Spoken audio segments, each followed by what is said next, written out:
Praise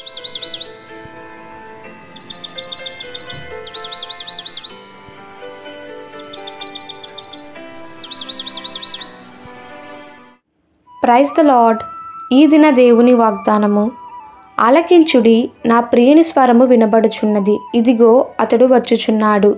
పరమగీతములు 2వ అధ్యాయము 8వ వచనము. కాపరి స్వరమును గొర్రెలు ఆలకించినప్పుడు ఆ స్వరము గొర్రెలకు సంరక్షణగా ఉన్నది.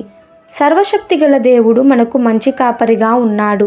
ఆయన శబ్దము బలము కలిగినది. యెహోవా స్వరము బలమైనది. యెహోవా స్వరము ప్రభావము గలది.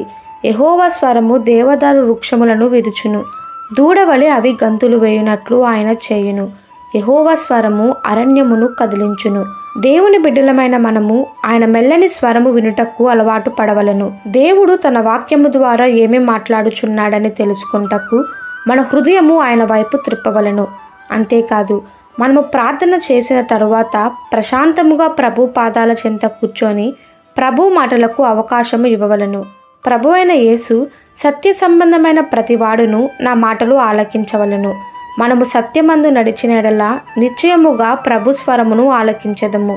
కారణము, మన ప్రభువే మార్గము, సత్యము, జీవమై ఉన్నాడు. యాజకుడైన ఏలీ ఆయన కుమారుడుకును దేవుని స్వరము వినబడలేదు. వారు ఆయన మాటలను వినుటకు ఆసక్తి చూపలేదు.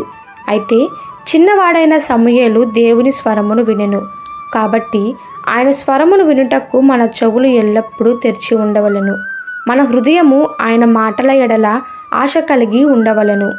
ఈ దిన దేవుని వాగ్దానము మనందరి జీవితంలో నెరవేరులాగున ప్రభు కృప మనకి తోడై ఉండును గాక.